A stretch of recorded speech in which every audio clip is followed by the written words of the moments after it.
Hello, how's everyone doing today? We're here with the one and only Stephan Kinsella. Stephan Kinsella is an IP attorney and anti-IP or IM, which it probably should be called. How are you doing today? Very well. How about yourself? Good.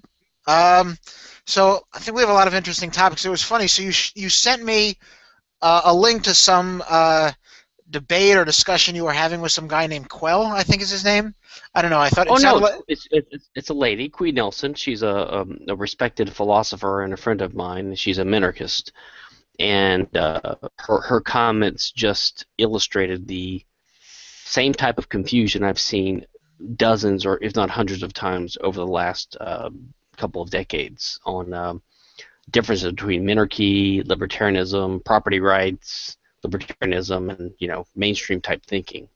Queen Nelson, that's her name. Queen Elsa. But one of the things that I thought was interesting was he was saying anarchism is an empirical question. But my response is, what do you mean? There are hundreds of governments which exists. And I said this to your favorite minarchist of all time, Jen Helfeld, which is there are hundreds of governments which exist. How many of them are minarchy? We know the answer to that question. Yeah, none. Zero. None. So I don't see the empiricism being on the side of government, right? I mean, government's the biggest mass murderer on earth. Well, that's right. And minarchists sometimes accuse anarchists of being sort of utopians or idealistic because they think the anarchy we advocate is unrealistic. But they advocate a limited state, which has never existed in the history of mankind, and there's good reason to think it can never exist. And even if it did, it still wouldn't be just. But their view is actually more unrealistic than anarchist is. It's really impossible to imagine a state that would stay limited. Well, there's no incentive for it to, right? I mean, one of the No, questions that I would ask the minarchists is, from a realistic standpoint, why would government stay minarchy? they have no good answer to that. Right, it's mainly because I want it to, right? I mean, that's, Well, because they think that everyone should read Atlas Shrugged, and I guess they would imagine that there's an ideal constitution that Judge Narragansett would write, which is the American Constitution modified slightly, and we would all just agree by the force of reason to abide by that or something. I don't know. mhm. Yeah, Well, I mean they totally ignore public choice economics and just the way common sense shows that human society works. If you have an agency like the state, there is just simply no doubt that, as Hayek pointed out, the worst will rise to the top.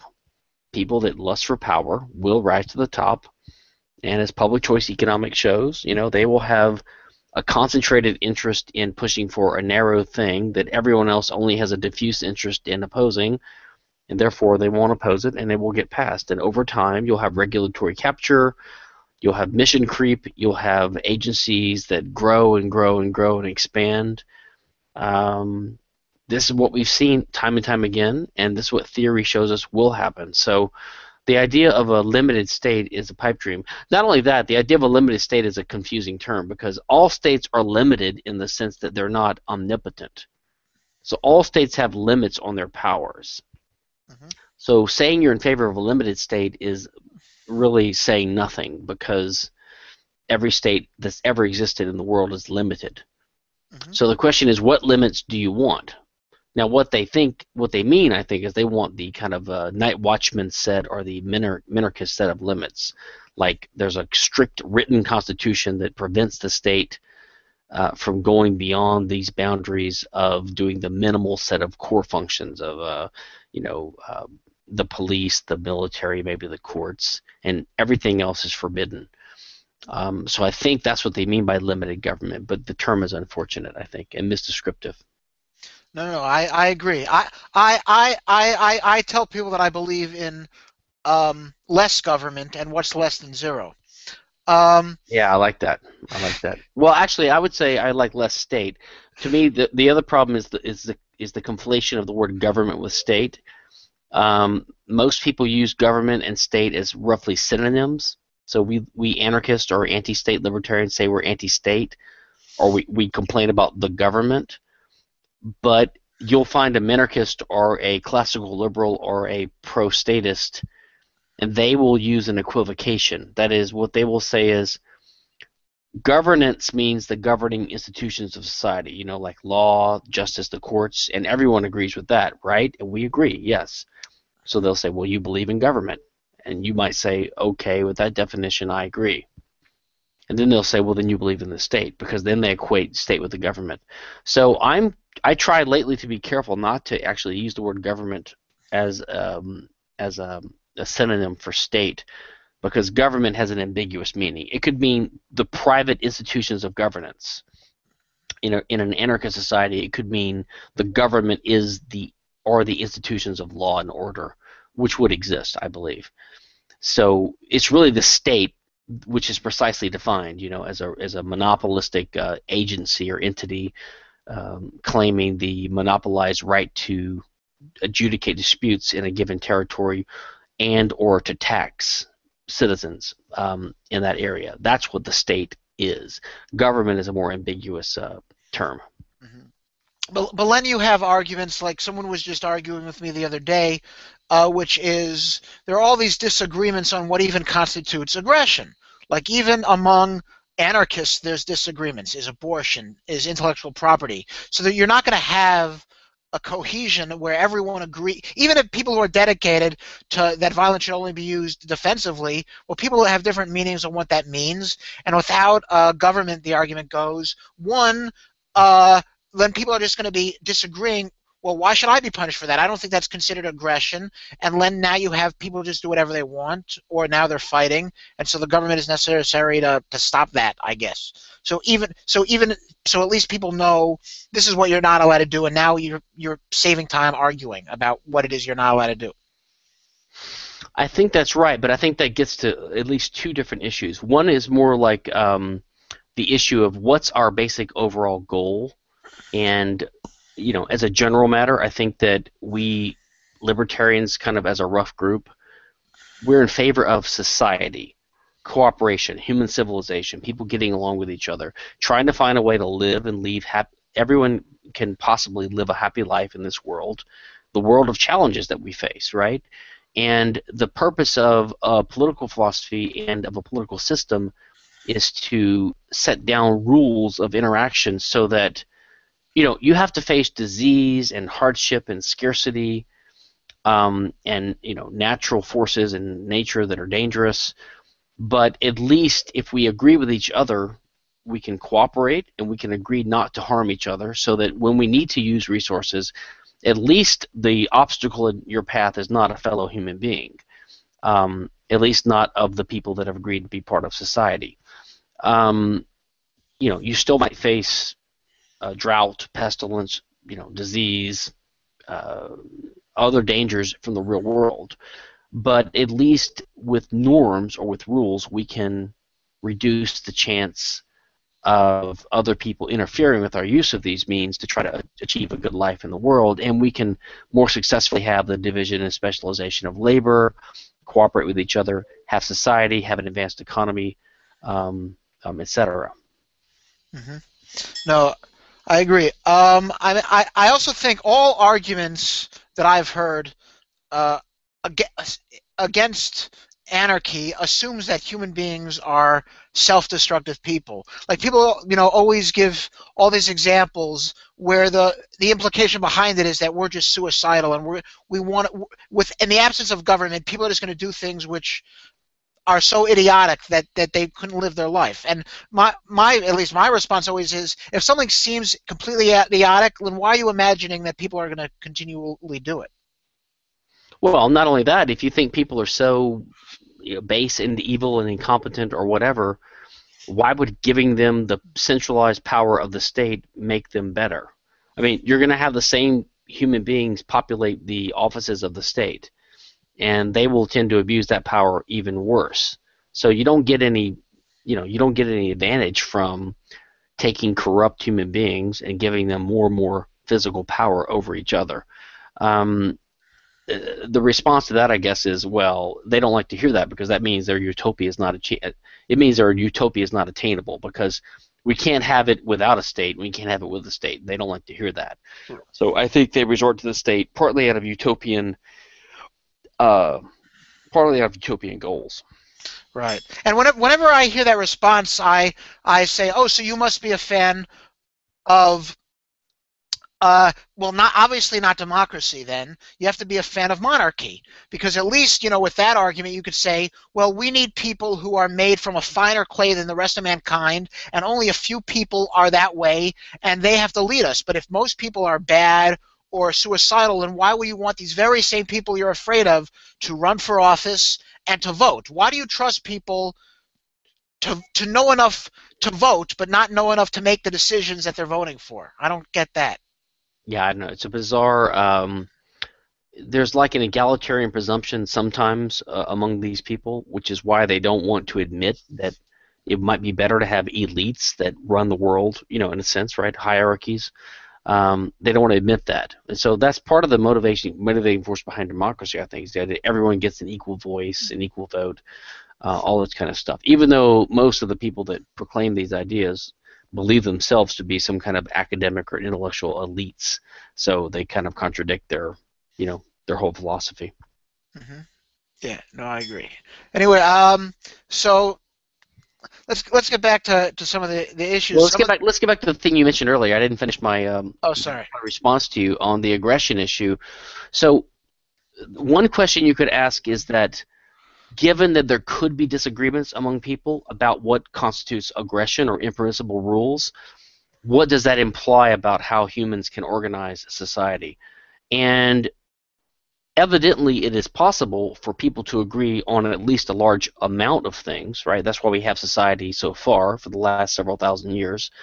So we have the possibility of having enough social cooperation and enough agreement on the common rules that we can have some benefit from having the adoption of these rules, right? Society among each other. And then the question about aggression, and this might blend into the theory question, which I think you were about to start asking. You say, like, libertarians don't all agree on, even libertarians don't agree on what aggression is, and these kinds of issues like abortion and things like that. I think partly that's because these issues are new and they're difficult. I do think we should realize that even if we stumble and we have trouble answering some hard questions, that doesn't imply anything about our political philosophy, because there's nothing better. No other political philosophy handles these questions better. I mean, in philosophy, there's this famous trolley example. Like, there's a big dilemma. You have a trolley racing out of control down the street, and it's going to hit 5 people and kill them.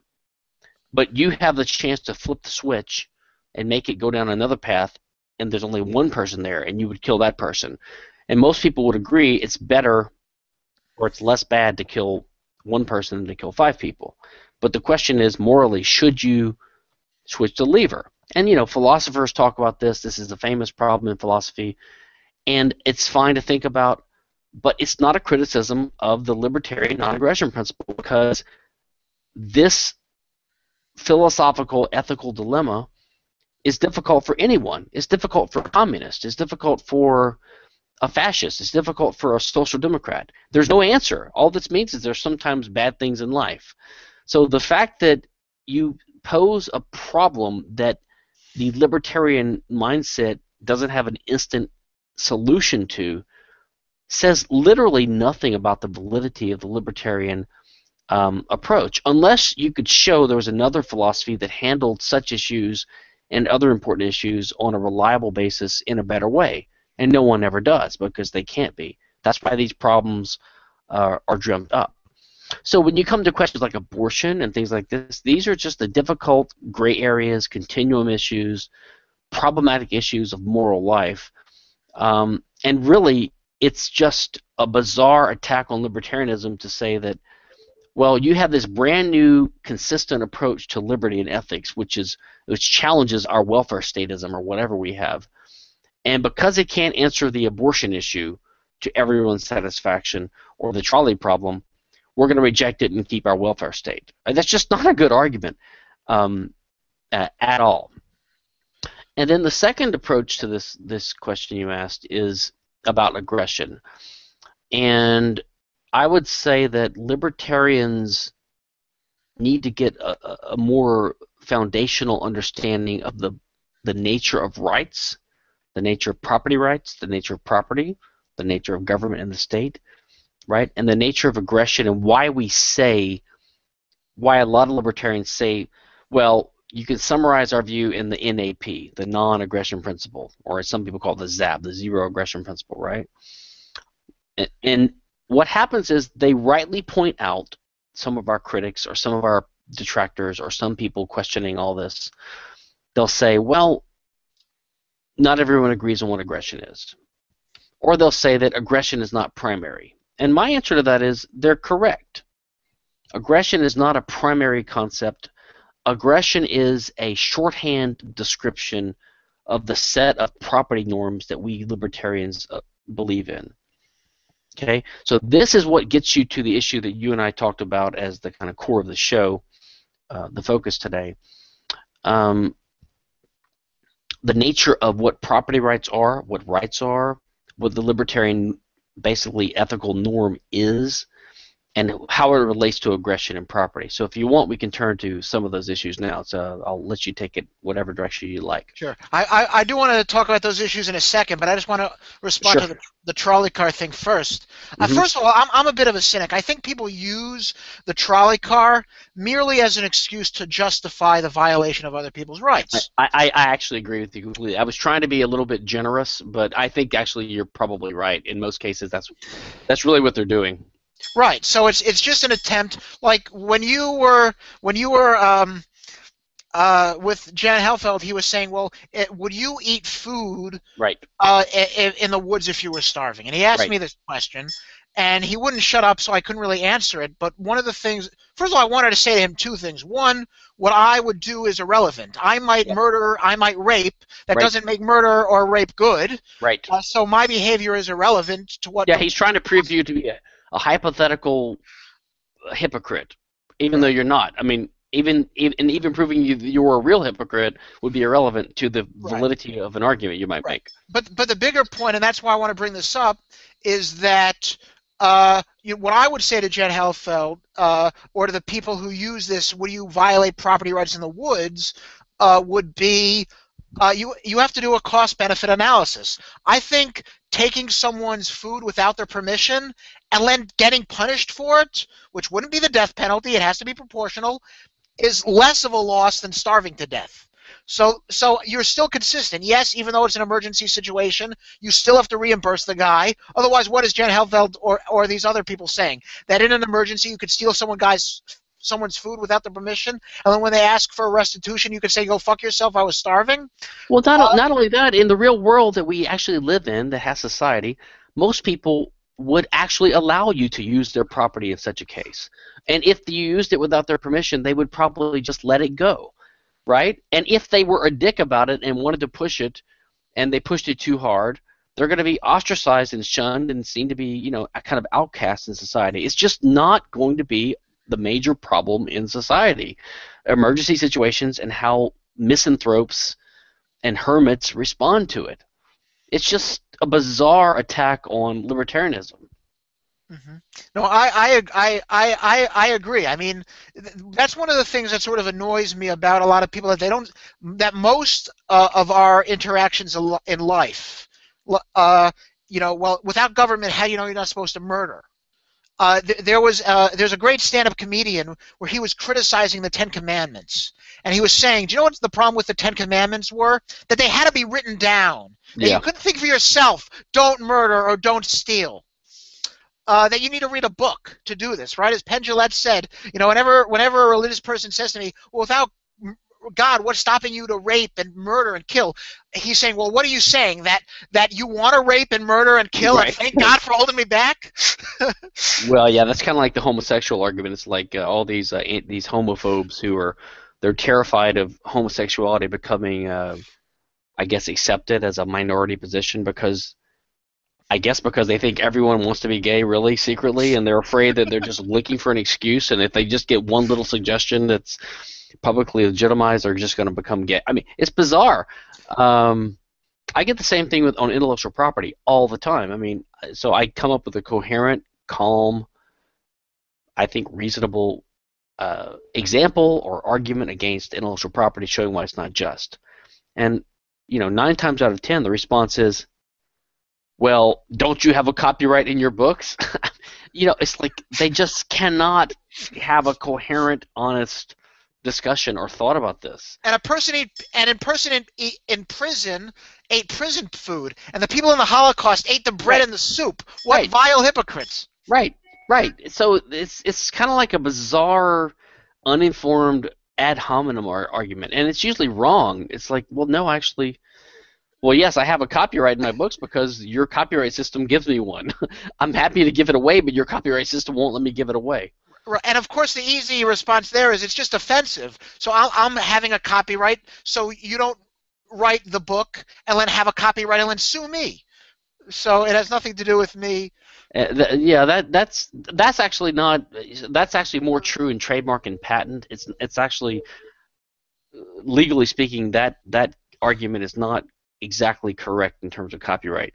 If I were going to not copyright something I'd written, it doesn't mean someone else can copyright it.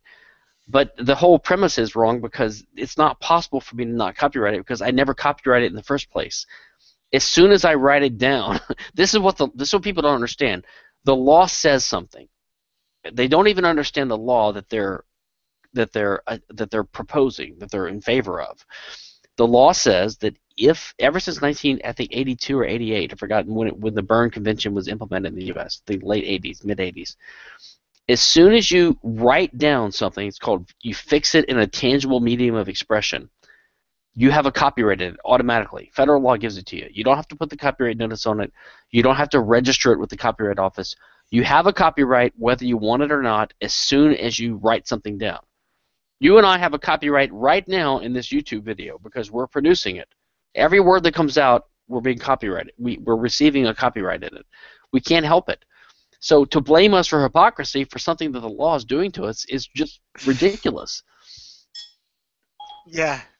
It's funny because I've been called a hypocrite for using government services, but never a hypocrite for paying taxes. So oh, I've heard that one too. I mean, didn't the terrorists in Paris recently, when they attacked the I think the ones that attacked the Jewish deli, the kosher deli, they were telling their hostages that they had paid taxes, which supported the French government's military actions against fellow Muslims, and therefore they're responsible for it. And they were like, well, we didn't have a choice about paying the taxes. We didn't pay taxes. They took taxes. I mean, maybe we should stop saying we pay taxes. We have taxes taken from us, Well, there is a comedian, Michael Shea, who said that. But yeah. Oh yeah, that's right. I think I did hear that. Yeah, I think I just stole his idea. This attribution work. You sometimes forget your influences. You can't steal ideas. What do you mean you stole his idea? That's true. Yeah, he's like, we owe China $11 trillion. I don't know China shit. We owe Sprint $90. Yeah, or some libertarians will say China doesn't exist because China's the name of a state, and states don't exist. It's just a fiction of your imagination. That's right. I don't know. Anyway, fine. So let's get back to our previous conversation, the origin of property rights. Why don't you talk a little bit about that? Well, what provoked this was this, and I've done the talk before 2 or 3 times to different groups, and I'll give you the links later, and maybe you can put them either here or wherever we post this. Sounds good. On different fallacies and reasoning of libertarians, different uncareful use of terms, inappropriate use of metaphors, equivocation, sloppy thinking, and this is just an example of that, but it's an important one, and it comes up all the time, and it comes up from both outsiders and insiders.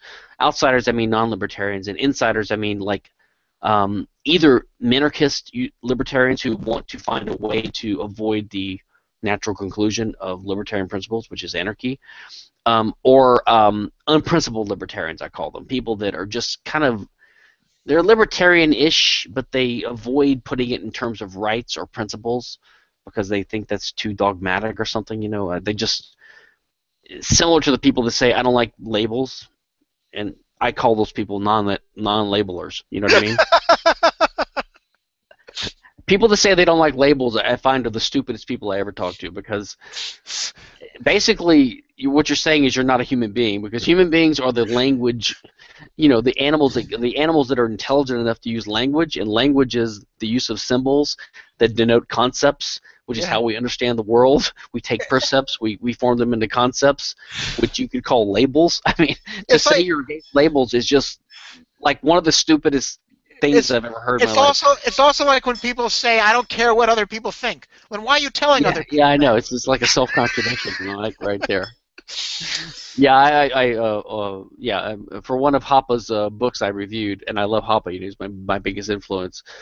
He dedicated it to Rothbard, and he had some comment like, "Words can't express my gratitude to Rothbard," and I kind of jokingly criticized him in the footnote. I said, "Well, but you're using words to explain how much you are grateful to him." But anyway, there's all these playful examples, but no, those are more serious intellectual errors.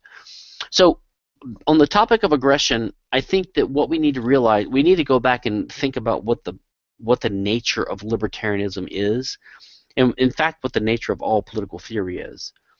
And the reason I bring this up is because you need to do this for several reasons, but one of them is to counter this repeated uh, argument I hear, which Queen Nelson raised recently, and which I've heard many other people raise, which is that the libertarian principled view for property rights is flawed.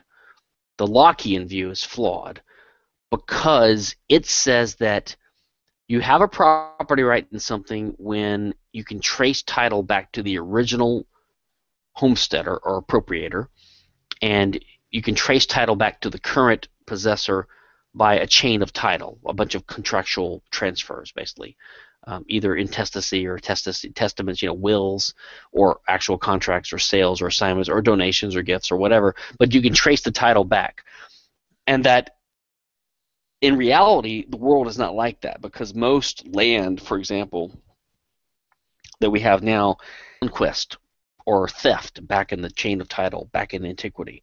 And there's no way to trace it all the way back to, so-called Adam, the first appropriator of the land. And therefore, according to Locke's theory, if it were right, every piece of land out there right now, or like say 90% of it, is up to challenge. Now, I think what they're doing is they're creating a caricature of Locke's theory, and they're wrong that Locke's theory, as he even meant it, is correct, and they don't have a sophisticated understanding of the way law works and what the principle would mean in practice. And I think it's a straw man in the sense that they are basically, most of them are usually trying to come up with just an argument to undercut our belief in property rights in land, so that we don't have a complaint for their redistributionist motives or schemes, right? So if we say that property tax is theft, then they can say, well, it's only theft if you own the land, but do you own the land? Even according to your God Locke, you can't prove title back to the original owner, and so you don't have any right to complain if someone takes the land from you or taxes the land that you're on, etc. So basically, it's almost like an epistemological skeptical attack on the efficacy of reason. It's a skeptical attack on the validity of property claims that we have now, uh, for the purpose of undercutting property rights, so that they can undermine property rights, so that we can't complain. So this is, I think, by and large, the purpose of these kinds of attacks.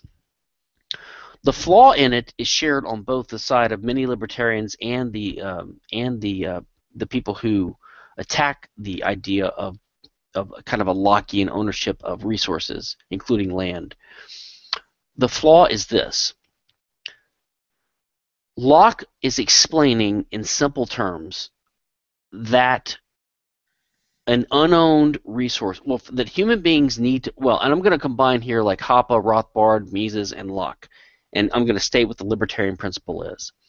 It borrows from ideas from all these types of thinkers and the ideas that they come up with, or that they explain. Human beings live in a world of scarcity. We have to act. to survive or just to exist. And as Mises explained, to act means to employ scarce means that are resources in the world, our bodies and other things. And we have to use knowledge to understand what to do with these things. So all action has a twofold nature. It employs information or knowledge, which is, by the way, why intellectual property is not legitimate, because information is not a scarce resource. You don't need to have exclusive control over the knowledge that guides your actions to employ a means to achieve something. But you do need to have exclusive control over that resource to use it without violent conflict with someone else, which is why we have property rights. So this is the whole point. Human beings employ these means, but when we live among other people, either we can have cooperation or we can have violent conflict. Now, we have enough challenges in life, as I mentioned earlier, the finiteness of life, random events, tornadoes, hurricanes, wild animals, disease, drought, etc. We have enough challenges that we don't really need to add on to it the fact that a neighbor might come and take our stuff and make our use of these things less secure. In fact, we can benefit if everyone, or if most people, agree to cooperate with each other, and we have a division of labor economy, and we have society emerges, right? Okay, so the purpose and the function of property rules is that we agree on norms about who gets to use certain resources, scarce resources in the world. And the Lockean rule, and the one that is basically common sense and adopted by most societies that have ever existed, the rule that's adopted to one extent or the other, whether completely consistently or not, is first based upon just a few principles. But the basic one is that when there's an unowned resource, the person who first starts to use it, who transforms it, who puts it to productive use, who treats it as an economic good, or as Hoppe says, he puts a border or a boundary around it, he is the one who has a better claim than anyone else. That is basically the heart and core of property rights. That implies almost everything else. It implies self-ownership, because you have to own your body before you can go around the world homesteading things and have a claim to them. So it implies or rests upon the idea of body ownership or self-ownership. It implies the right to contractually transfer the thing to someone else, because if you acquire this resource, you have the ability to get rid of it by your consent. So you give it to someone else. And that is basically the heart and core of libertarianism. So when Locke said that the first guy that owns it has the right to it, he is correct. All that means is that if you have two people have a contest or a dispute over a resource, if one of them had the resource earlier, then the second guy can't just come along and take it from him. He's called a latecomer. Hoppe talks about this in Hoppe's writings. So all it means is the insight that earlier claims are better than later claims, or earlier claims defeat later claims if there was a dispute in an arbitral court or a proceeding, something like that. Everyone takes that to mean, and what that implies is that if you could have the very first act of homesteading and you could trace it over 1,000 generations from the times of the past to the times of the present, and you could show a contractual transfer from A to B to C to D all the way down to the current era, then the current guy's ownership would be the best claim in the world. There would be no one else that would be able to defeat his claim. So he would win. He would be the owner of that resource. That is an implication of Locke's theory. But what everyone assumes is that in every case you need to go backwards all the way to the beginning to have property rights satisfied. Now that is actually just simply not true. That's not the way the law works. It's not the way the law has ever worked. It's not the way the law needs to work. It's not even what Rothbard said, even the libertarian that they quote in favor of this. So what Rothbard was talking about was, listen, we recognize that we don't have this pristine world of Lockean, an ideal Lockean world where every piece of property that is used now, let's just talk about land, every piece of land was originally appropriated by someone in a totally innocent fashion, and every single transfer from then to now we could find a documentary evidence record for, and it was all consensual. He goes, that's just not true. We know the world is not like that. There's been lots of acts of conquest, lots of acts of theft, lots of muddy records in the past. It's hard to trace records back more than 100 or 200 years in most cases because of the record keeping of the past, and because the past is old and it's the past and is no longer accessible. And so therefore, the fact is that most of the land we're on now, in America, for example, you get the American Indian example all the time. You'll hear something like, well, if you really believe in this restitution stuff, I guess the American Indians should get Manhattan back. Something like that. Now, they bring that out like it's a drop-dead argument, like they know that there's no way any civilized person could accept that conclusion. So they're trying to do a reductio ad absurdum, right? They're trying to show that your premises are absurd because they lead to absurd results. Now, my view is that actually if a particular person could show a good claim to a part of real estate in New York City, or in fact all of New York City, or anywhere else for that matter, they should get ownership of it. I mean, that's actually the answer. Okay? That's not a problem. In other words, how could you say that the person with a better claim to a resource shouldn't get it? Okay? But the fact is, this is an unlikely problem for many reasons, because these are collectives, number one. So it's hard to show any particular person is going to have a better claim than the current owner. And that's what Rothbard said. What Rothbard said was, unless someone can show up showing incontrovertible proof of a claim to the resource that you're currently using, then you should be presumed to be the owner.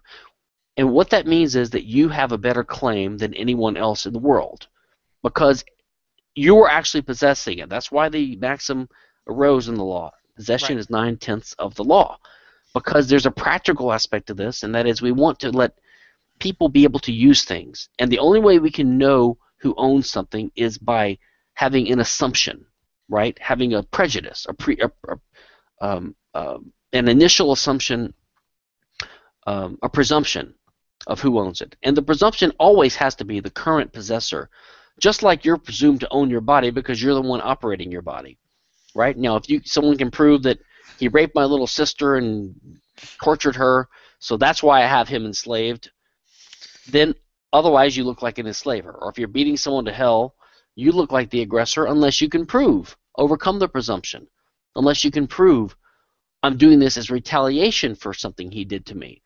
But the presumption is that, what it looks like. So someone using a resource has to be presumed to be the owner of it, and is the owner of it, unless someone else can come up with a better claim. So the way it has always worked in the law is that if A and B, and this is the real law in the real world today, in today's world, if A and B have a property dispute over a tract of land, let's say you have two farms, but there's a 20-foot strip of land between them, which is sort of not clear who owns it because the fence has been here before, and Farmer Jones and Farmer Black, they both claim this strip of land. Well, they're finally going to go to court to try to sort it out. Okay? So what they do is the court doesn't make them trace their title claims all the way back to Adam or to some guy 700 years ago. He just makes them trace it back. Hold on a second. Are you still there? I'm here. Okay. He makes them trace it back to what's called a common ancestor in title. So if they both say that they both agree that 120 years ago, Farmer Blue owned it, but then each one says, I got title from Farmer Blue through my chain of title. Well, then the court doesn't need to go beyond Farmer Blue, because now we have a solid stopping point. Okay, so we stop at Blue, and then we look at the evidence they can produce. Who were Farmer Blue's heirs? What contracts did Farmer Blue sign? And if Farmer Blue signed a contract with ancestors in title to both current claimants, then we see which one was first. So if he gave it to A, and then he also tried to give it to B 2 years later, well, then he had nothing left to give B. So all the people that claim title from B don't have a good claim. The point is, this is legal technicalities, and there's a way to work it out. But you don't have to trace title back to the original owner. You only have to trace it back far enough to settle the dispute between the real-world people that disputed. Okay? So the point is that the fact that there are conquests in human history, the fact that there are was, I call it taints or original sin in the title to property people use now, is not an invalidation whatsoever of the libertarian Lockean idea of property rights, which is rooted in the Lockean insight about the fact that the earlier user has a better claim than the later user. So in other words, Locke's insight is not that you have title to property if and to the extent you can trace it all the way back to the very first user. That's not his insight. His insight would be that if you can do that, you do have good title, because you're going to defeat everyone in the world. But his insight is simply that the earlier claimant has a better title than later claimants. And that's sufficient to have a workable property right system in the real world. And this is what's not understood by people who don't have much legal understanding or who haven't thought about the way these rules work out. And this is why I always find that their criticisms are lacking in something, lacking in legal sophistication, lacking in honesty, lacking in depth, and just lacking in total coherence. Well, so that was kind of the main point I wanted to discuss with you here today, because that is a common problem you hear from people that want to undercut libertarianism.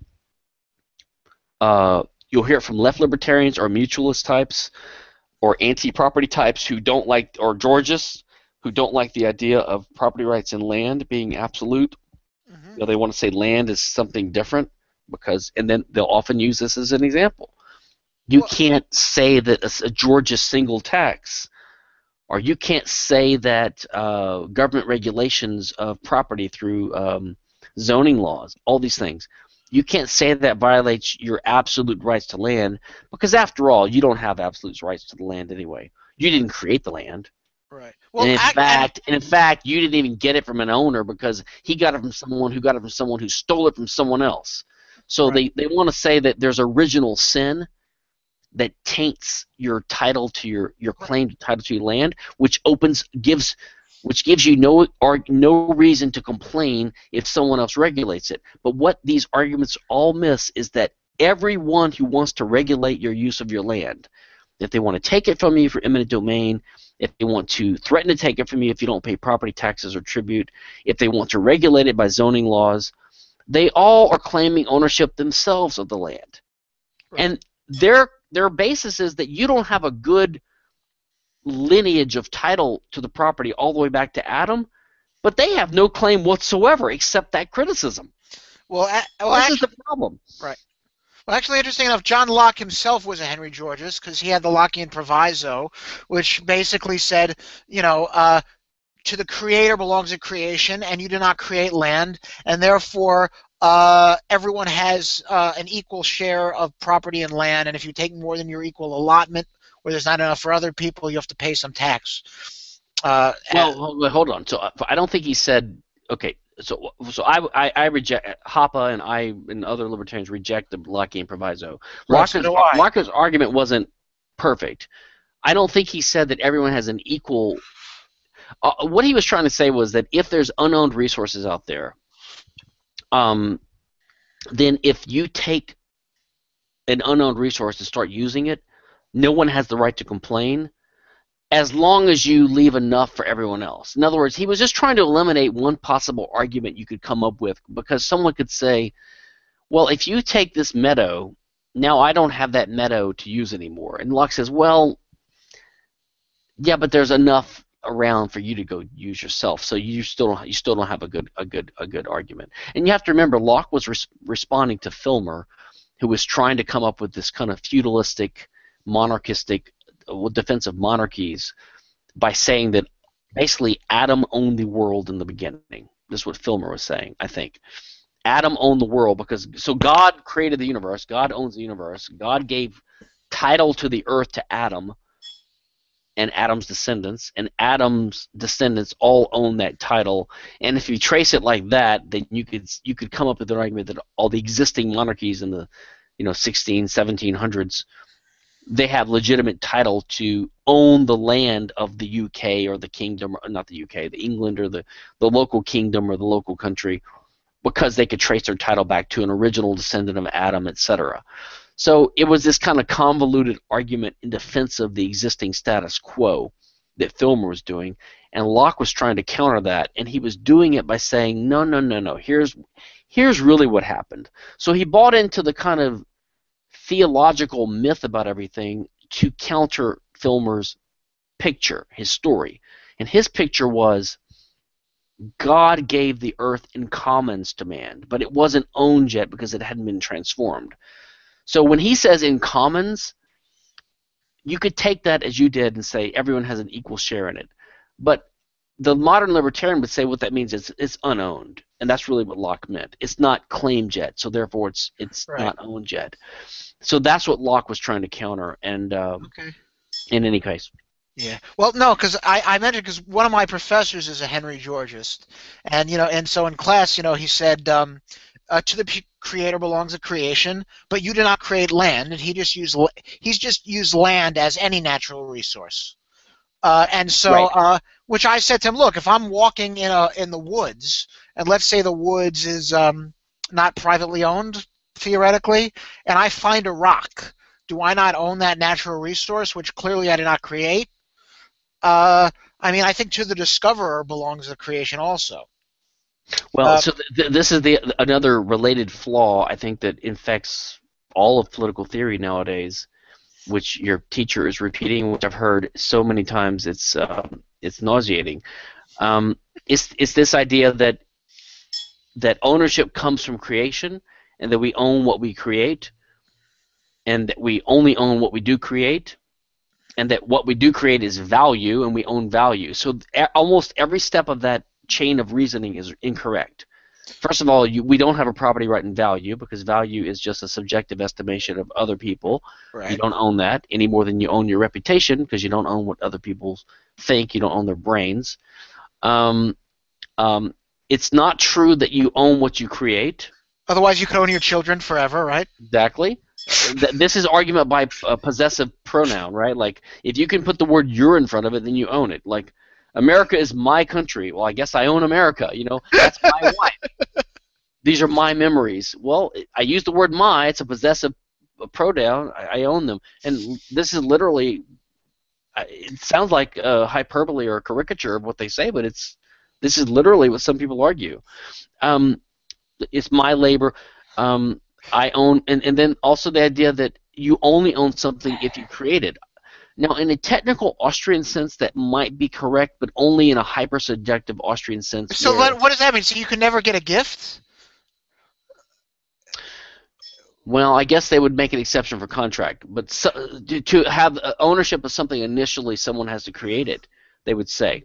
That's the implication of their ideas. And the Austrian idea is that goods are subjective, like they're characteristic as a good, like what type of good it is, whether it's a consumer good or a capital good, depends upon how the user regards it. As Hoppe points out, different goods have a mixed character. They're partly capital goods, partly consumer goods, and that might change over time depending upon how you want to use it as a user. And by the same token, whether something's a good or not at all depends upon whether it's regarded as a good by someone. If you have empty land in the middle of Australia right now, or that no one is, or Antarctica or outer space, it's just not a good at all because it's not the subject of human action. No one is treating it as a good. No one is demonstrating their preference to regard it as a good. But what that means, in a sense, is that if I find an unowned field in the middle of the prairie in virgin territory, and I build a farm there, in a sense, I'm creating the good because the good didn't exist as an economic good before. Now, as a metaphysical fact, you're not really creating a good; you're creating wealth. As an economic concept, the good is arising because of the subjective nature of goods. But in any case, none of that means that, as a general rule, we have to create things for them to exist. As a physical matter, as a metaphysical matter, there are material resources in the world, some of which are exploited and treated as used as means by actors, and some which are not. The ones which are not can be considered as unowned, and when they start to be appropriated by someone, they establish a claim to that resource if they want to claim it as a property right. Right? If they establish sufficient borders or boundaries so that other people can see that there's a claim, what the boundaries are, how to avoid trespassing on it, and who the owner is. In other words, what's the connection? There has to be a link between the claimant and the resource. That's how a property system must work, can work, and has to work. Okay, so all these things are fairly simple, to be honest, and natural, and this is what legal systems that actually work in the world, even the statist ones, have always done and must always do to some extent to be a legal system at all. And this is what is unknown or ignored by the people who just have this blithe, hand-waving dismissal of Lockean or Rothbardian ethics by saying, well, you don't really own your land anyway. You know, there's a saying, I think it's from Rand or somewhere, like I think it's from Francisco's money speech about beware of the man who says that money is the root of all evil. Right. Yeah.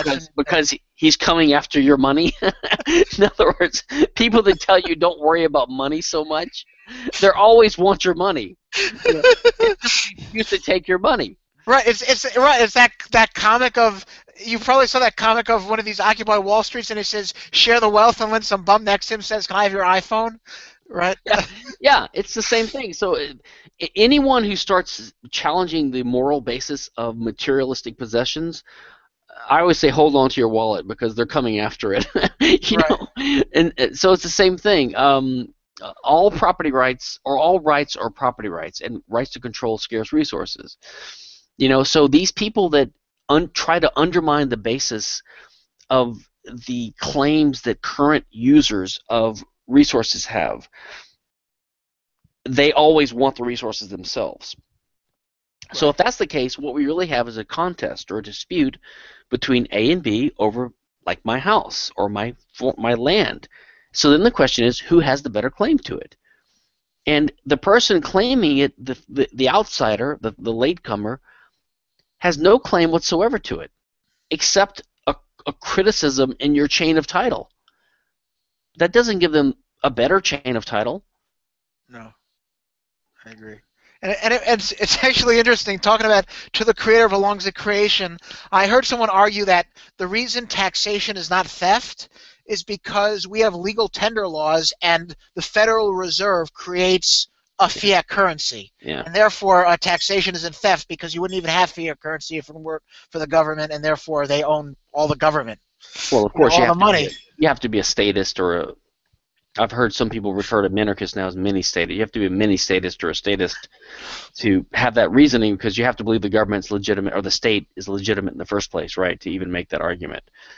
It's like they forget the process by which this money system arose. They want to analogize it to a private contractual system where, look, it's like if you go to Walmart, and Walmart issues Walmart bucks, and everyone agrees to use those Walmart bucks with the following conditions. That's just what the Federal Reserve does. It's like, yeah, but we didn't agree to the Federal Reserve. Right. And then they'll use this generational argument. Well, everyone living now was just born into this country, so you're born into a certain set of rules. It's almost like only the first generation has the right to liberty, and after that, we're all slaves. That's why I always hated the terms First Amendment right and Second Amendment right. There's no such thing as a First Amendment. There's a right to freedom of speech and freedom of religion. There's no such thing as a Second Amendment. There's a right to the right to bear arms. Because saying there's a First Amendment implies that the only reason you have these rights is because some dead guy 200 years ago wrote it down that you do. Well, and those arguments are ignorant because they ignore the text of the Ninth Amendment, which explicitly says, the failure to enumerate rights in the first 8 amendments shall not be construed to deny or disparage others.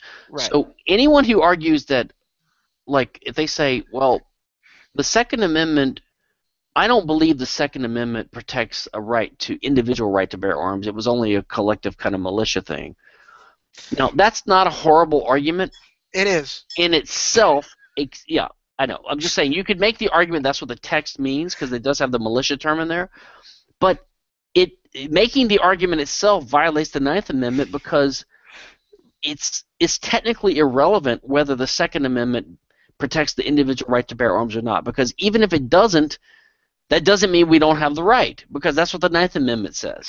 Right, and also it says the right. It says in order for the militia to be well regulated, the right of the people shall not be infringed. That's in contrast. That's like to be a statist for a second. If you have an amendment, it says in order to ensure that businesses are well regulated, the right of the government to regulate them shall not be infringed. Right, so Well, it's in contrast to the militia. It's in well, order to keep the militia in check that people have a right to bear arms. well. The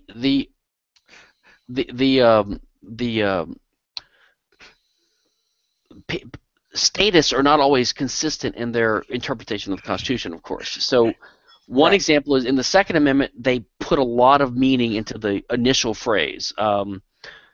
Something about a well-regulated militia being essential to the freedom of the people, something like that, right? So they think that first phrase is not what we call merely precatory in the law. In other words, it's not just an explanation; it's an actual limitation on what comes next. But they don't do the same, by the way, in the patent clause, in the copyright clause, which says to promote the progress of science and the arts, Congress has to have the power to establish limited monopolies, for inventions and writers' discoveries. If they were to treat the copyright clause like they treat the Second Amendment, then they would have to say the Patent and Copyright Acts are unconstitutional unless, and if and to the extent, someone can demonstrate with empirical proof that these laws actually do promote the progress of science and the arts. And they actually don't. They clearly don't. So by that argument, patent and copyright are clearly unconstitutional. And actually, that is my view. I think they are unconstitutional, partly for that reason and partly for others. Right. And one of the things you said statists are inconsistent. I think the only thing they're consistent on is the fact that they're inconsistent. But one of the things that I find interesting is that anyone who justifies the state only justifies the state that they live in, meaning they wouldn't accept these arguments universal. So like you were giving, for example, well, by living here you agree to the rules. So I say, oh, so why are you complaining about North Korea? Right, right, because if your argument is by living here it's consent, when the logical implication is all governments are voluntary, so it's a contradiction to complain about some dictator, right? Yeah, there's an implication there. I was going to look up. There's this quote I love from Mises. You probably heard it before. Hold on a second, which you just reminded me of, where he says that. Let me see if I can find it. Let's see. Yeah, here's the quote. This is from Human Action. No socialist author ever gave a thought to the possibility that the abstract entity which he wants to vest with unlimited power, whether it's called humanity, society, nation state, or government, could act in a way of which he himself disapproves. So that's the idea. They always are in favor of their current government. I mean, you see the same thing happening right now, like with the supermajority requirements in the Senate for filibusters, which the Democrats changed a little bit because they were getting frustrated with the Republicans blocking approvals of certain laws or Obama court appointees or something. And at the time, they were kind of hesitant to change the rule because they knew that one day the tables would be turned and they'd be in the minority, as they are now. And that's what's happened, right? So now they're in the minority, and the Republicans had promised that if they got in the majority, they would undo those rules and put the supermajority requirements back in place the way they were before, the filibuster requirements. Mm-hmm. But now that they're in power, they're going to hold off of reforming the laws, because if they did that, they'd be limiting their own power and giving the Democrats more of a veto power. So this is the point. I mean, you can't just imagine the state's going to be the people that you're controlling as your puppets. The state is going to have a will of its own and an interest of its own. And if you empower it, it's going to go, as we say, wilding, right? It's gonna do whatever it can to exist. Mm-hmm. But we are the government, don't you know that? Yeah, that's another one. That one. First of all, whenever I hear that, I'm like, I think I know if I'm part of something or not. I know.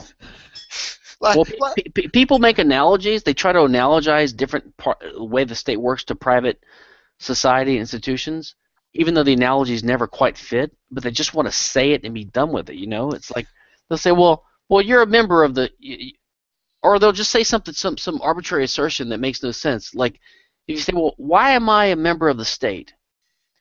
They'll say, "Well, if you don't like it, leave it." It's like, well, that's that's not an argument. I don't even understand. That's just a if you don't rebuttal. like it. That's just And an assertion. it's also a contradiction because a lot of people say, well, the government's here to serve our interest.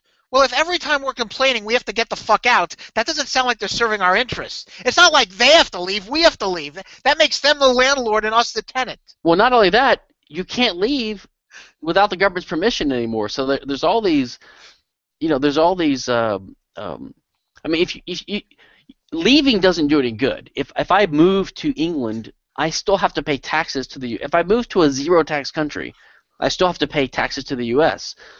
So the only way to really leave is to renounce my citizenship. But if you do that, they won't let you actually physically leave unless you pay all your back taxes and you agree to be bound for taxes for the next 10 years or something like that in the new country. So basically there's a fiscal Berlin Wall around the U.S. right now. So when these liberals tell you, or the conservatives, whoever says this, America, pal, love it or leave it, or if you don't like it, why don't you just leave? It's like, well, they won't let me leave. It's the same thing with the copyright. People say, well, if you don't believe in copyright, why do you copyright your books? I'm like, I don't copyright them. Your government copyrights them. And they won't let me get, well, why don't you renounce it? I said, because it won't do any good. I still have a copyright. It's bizarre how people try to turn you into a hypocrite for being subject to the effects of laws that they're trying to impose on you. It's just like when people criticize, I don't know, someone like Clarence Thomas or someone for opposing affirmative action. They'll say something like, well, he's a hypocrite for opposing affirmative action when he was a beneficiary of it. It's like, well, first of all, I thought you liberals, how do you know he's a beneficiary of it? Because he's black. Maybe he would have made it on his own merit. Maybe he's not the idiot that you racists assume he is. And number two, I don't know. It's just it's their chain of argument is so bad on these kinds of things. You see this kind of reasoning all the time. I don't know if it's dishonesty or stupidity or what, but why does it have to be mutually exclusive? Yeah, I know it's a combination. But they're not consistent. I mean, they don't say, well, if you don't like North Korea, then you can leave North Korea. They just say it about their own country that they happen to live in. Well, another inconsistency I notice all the time is this liberals and, like, say, American Jews, for example, American Jews are big fans of Israel, right? Especially liberal Jews. But Israel is a explicitly religious state, right? Mm-hmm. In fact, most countries in the world are, like, even England has an official religion, right? Anglicanism, right? And yet, if America did anything even approaching that, you would hear a hue and cry, right?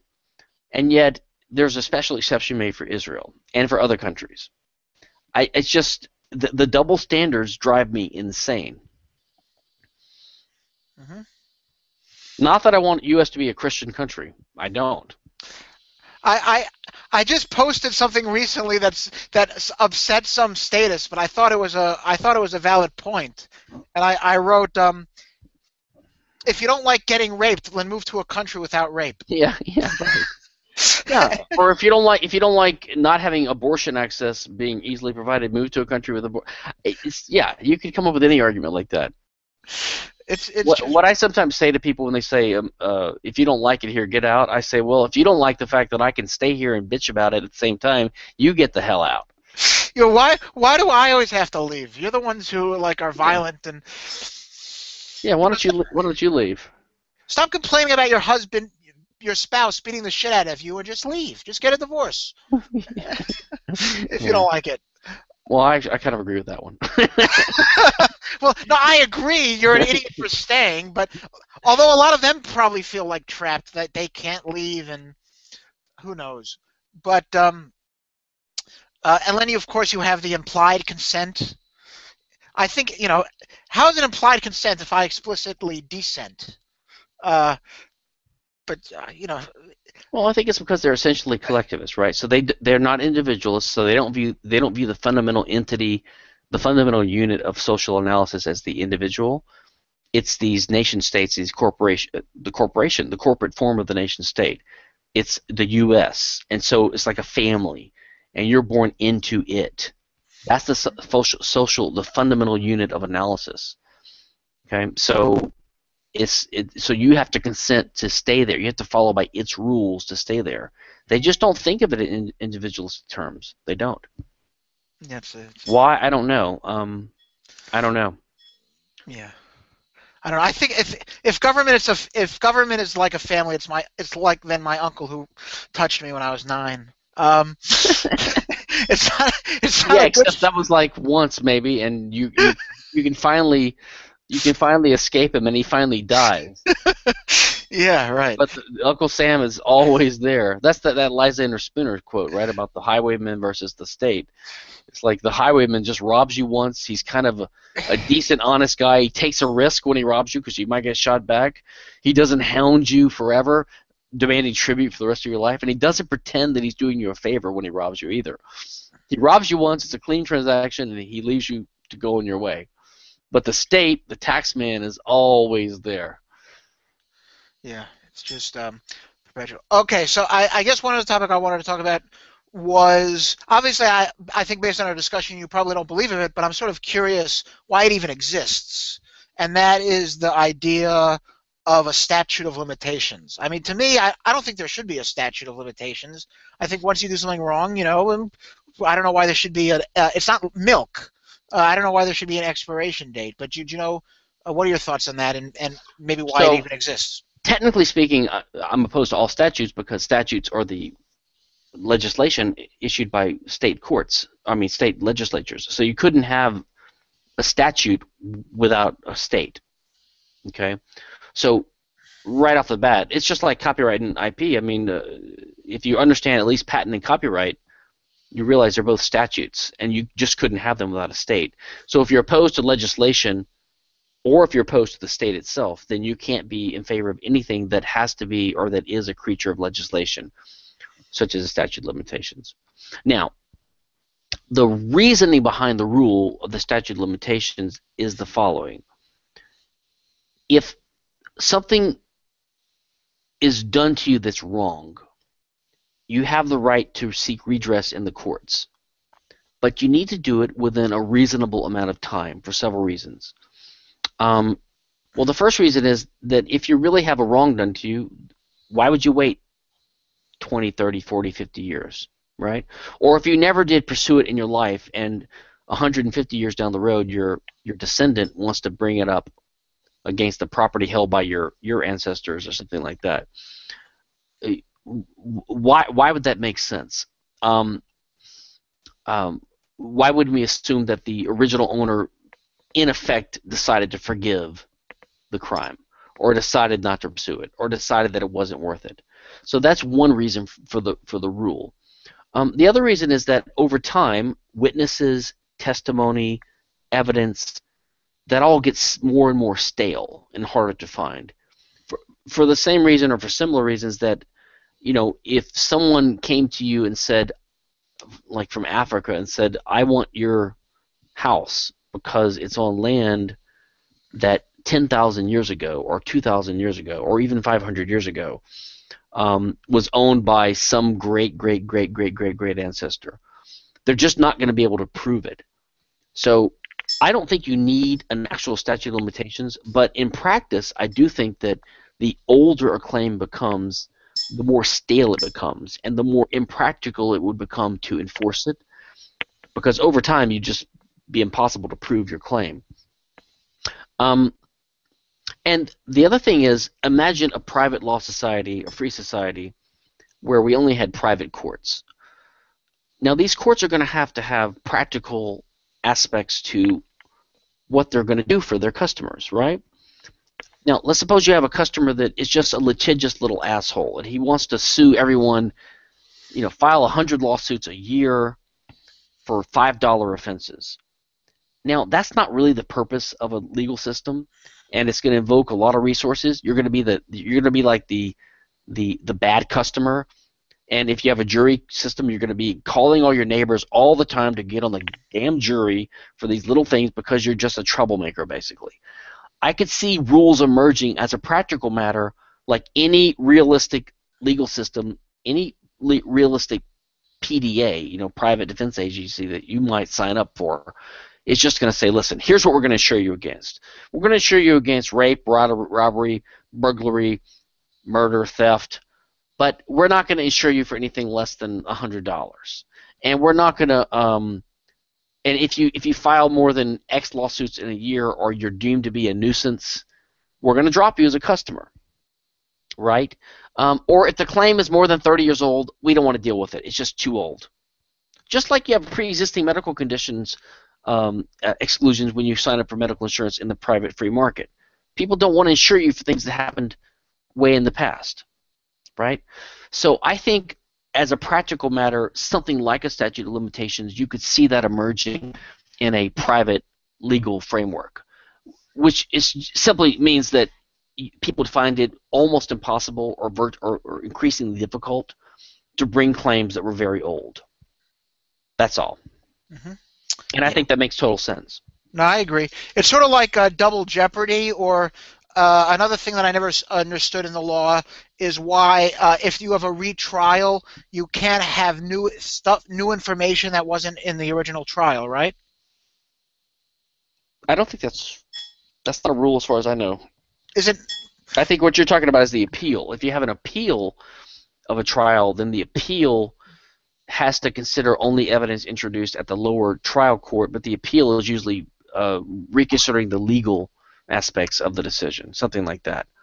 But no, if you have a retrial, I think that you can introduce new evidence. As far as I know, I'm not a litigator, so I think you can. In any case, I think double jeopardy is a state rule, which I don't know if necessarily would apply in a private proceeding. In fact, double jeopardy is a criminal law rule, right? And I don't even know if we really have so much or as much of a thing called criminal law in a private law society. I think it would be more of a restitution-based system. Maybe not a bifurcated criminal and civil court system. Cool. James just texted me. He wanted me to ask you your thoughts on Walter's libertarian concentration camp guard scenario. Well, I don't agree with it. Let's say that was easy. It's a bad example. I don't agree with it. I understand what he's getting at there. What he's trying to, and let me explain it for people who haven't heard it. What he says is, actually, I can't remember the purpose of this argument. It's Walter has a lot of crazy. I think the purpose was to try to answer objections to the trolley car thing. Oh, really? I don't know. I think what Walter said was that if you're a libertarian, I think he was talking about whether you could work for the state or not.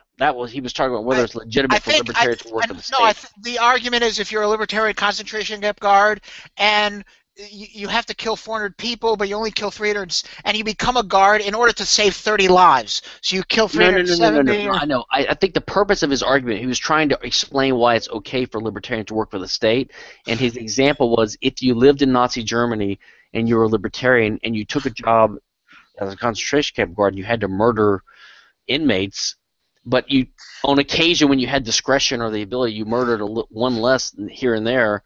So instead of killing 400, you killed 390. Then on net, you saved 10 lives, and so you're a good guy. Which I think is bizarre. But then I don't agree with it. I think you're a murderer, but you killed 390 people. I think you're a murderer. But then he backtracks and he says that but the families of the ones you did kill could still prosecute you, but maybe you could ask them to forgive you because you were doing what you could to save everyone you could. It's just, I don't know, it's not his best argument. Walter and I are good friends, and I agree with most of his stuff, but I can't say I agree with that one. I agree. I think he was probably drunk when he came up with it. No, I wouldn't say that. No.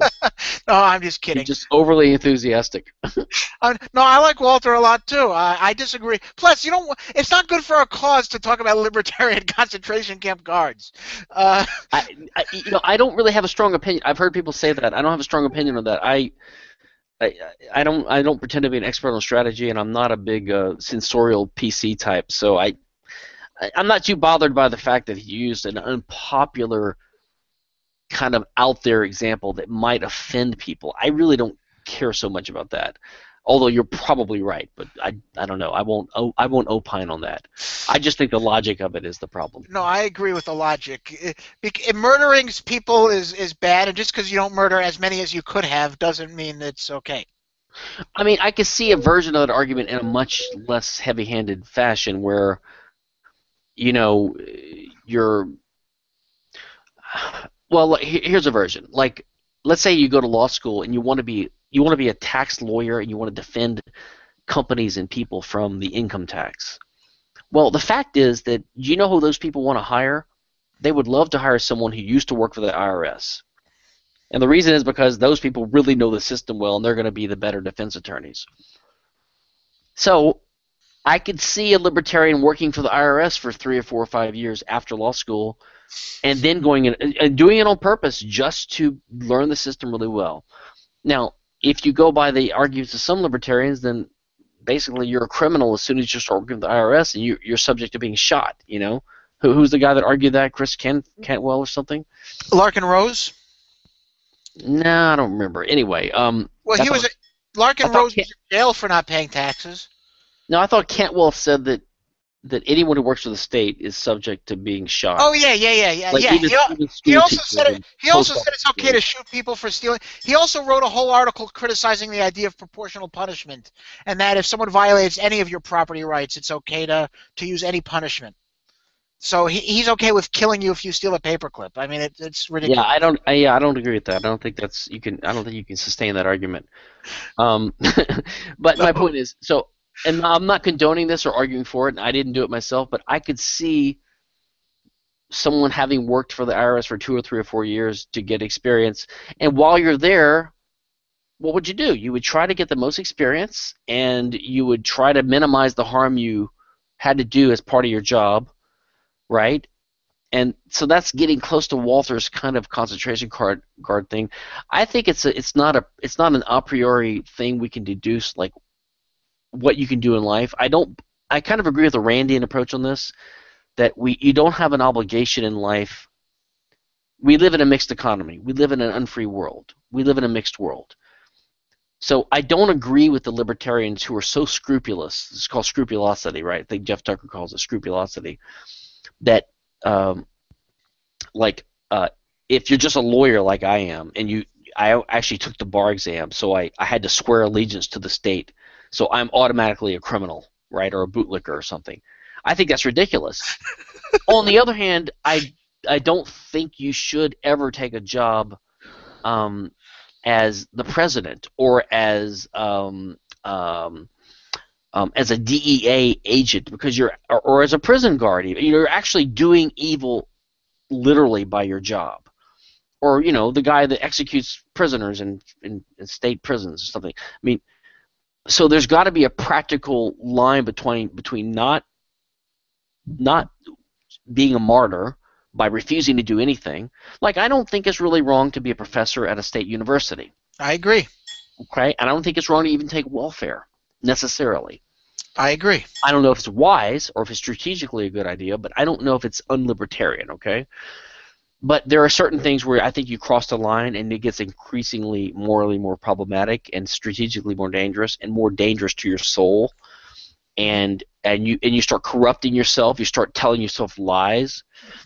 Being a patent lawyer like I am, there's a reason almost every patent lawyer I know believes in the patent system, because it butters their bread, So there's a temptation and a danger of adopting the line that promotes your self-interest. This is the same reason why in the law we have a rule of not being a judge in your own case, or not having what's called self-help. You're not supposed to go out and be a vigilante and just execute people that you think hurt you. even if you're right, the problem is everyone is biased in their own favor, or there's a tendency. So that's why the law adopts these prophylactic rules that are designed to guard against that. And I think even in a free society, if you chase down someone who harmed you and you administer punishment on the street without due process, without a trial, you might not be violating their rights, you might not have violated proportionality, but you did it in such a reckless, dangerous way that other people are going to start eyeing you with suspicion, and you're going to be treated as an outlaw yourself to some degree. And you might not be able to get insurance coverage anymore from PDAs because you've shown yourself to be risky and to not be following by the rules. So there's reasons for all these types of kind of pragmatic, common sense measures, and they leak into the rules. I think they bleed into the rules themselves. Mm-hmm. So I would say it's just it does turn into a moral, personal, ethical rule about whether you should take certain positions or jobs. Mm-hmm. I just don't think that being a stock trader or an attorney or a doctor or a professor at a university is on the other side of the line.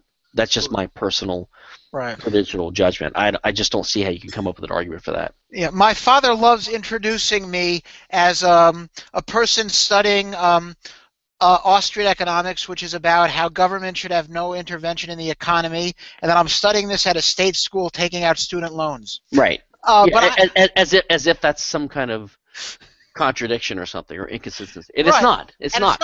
It's not at all. My belief is you can do anything and be involved in the state anyway as long as it doesn't violate the non-aggression principle. Being a teacher does not violate anyone's rights. Going into a library does not violate anyone's rights. Could you be a policeman? If you're able to only enforce laws that don't have crimes. I think that's hard. That's hard. That's a hard one. In today's world, I think that's a hard one. I don't think you're going to keep... I think you could be a fireman, okay? But I don't know if you could be a policeman really in today's world anymore. Right. I mean, if you were a good policeman, you'd get fired right away, put it that way. Right. So you could be a policeman. Same thing as being a judge, like a judge on any kind of major court in the U.S. You could be a judge, but if you vote the way you're supposed to vote, then you're becoming an aggressor and a criminal. And if you vote the way that you should vote as a libertarian, you're going to be impeached right away. I mean, it's just some things are just so incompatible that it's futile. Right. Can you be an author and write a book even though you're getting profits because of the copyright system? I think, yeah. I mean, you didn't create the system. You shouldn't advocate for it. Like, I think it's okay to take welfare, but it's not okay to advocate for welfare. No, I agree. Because so it's okay to take welfare if you're a libertarian and you oppose welfare. Well, first of all, no one else has the right to take welfare. First of all, my rationale is the more libertarians take welfare, the less the non-libertarians get. So I think it's in I want libertarians to collect these things because then you're saying to the people who support theft, see, crime doesn't pay. You don't get a big slice. Yeah. The less the libertarians take from the state, the more the statists get to keep among themselves. That's true, but on the other hand, you don't want libertarians to be the type of people who need to be on welfare. You would prefer the libertarians to be successful, prosperous people that are, impressive examples in their communities rather than bums that need to get on welfare. So, I agree. I think you can do more good with the former than with the latter. But so I would tell someone not to get on welfare if they can all avoid it, just because it's not the position in life you want to be in, and it's probably going to trap you into dependency and all this kind of stuff. But is it unlibertarian per se? I don't think so. Mm-hmm. No, I agree with you. I mean, I think I'm a pretty good libertarian, and I'm in New York right now, and guess what? I use the subway. So I don't think there's anything wrong with doing that. But there's something wrong with petitioning them. Anyway. One more thing. You hear people all the time say, like the Muslim terrorists who attacked New York in September 11th, and since then, and in fact the ones in the Paris thing, I think we brought it up earlier. They think that you're responsible when you pay taxes. So the implicit argument is that if you're just a citizen in a country, you have a moral obligation not to pay taxes because the government's going to use the money to buy bombs to bomb Arabs or Muslims overseas, right? And that was one of the excuses for bombing New York City. It was the commercial hub of the U.S. But that implies that you have an obligation not to pay taxes, which means you have an obligation to martyr yourself, to not have any kind of career or life in the West that's taxable, which means you have to become a marginal nobody loser. And I'm not saying I criticize people who do that. I don't understand it, to be honest, but I don't think you have an obligation to do that. Hmm. I think there's no way to argue there's an obligation to do that. I think that's blaming the victim. People that are taxed are victims, especially if they disagree with the tax system. Hmm. And to implicate them in the crimes done with the resources stolen from them is to add insult to injury. I think it's wrong. I think it's blaming the victim.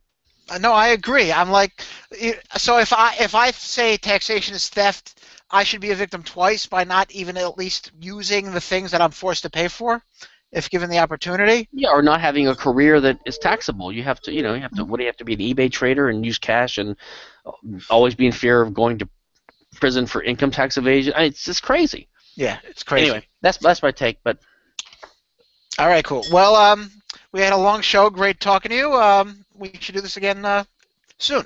yeah, I'd like to. There's some other things we can visit. So let's talk about it in the upcoming weeks. Sounds good. Take care. Thanks. Bye. Bye bye.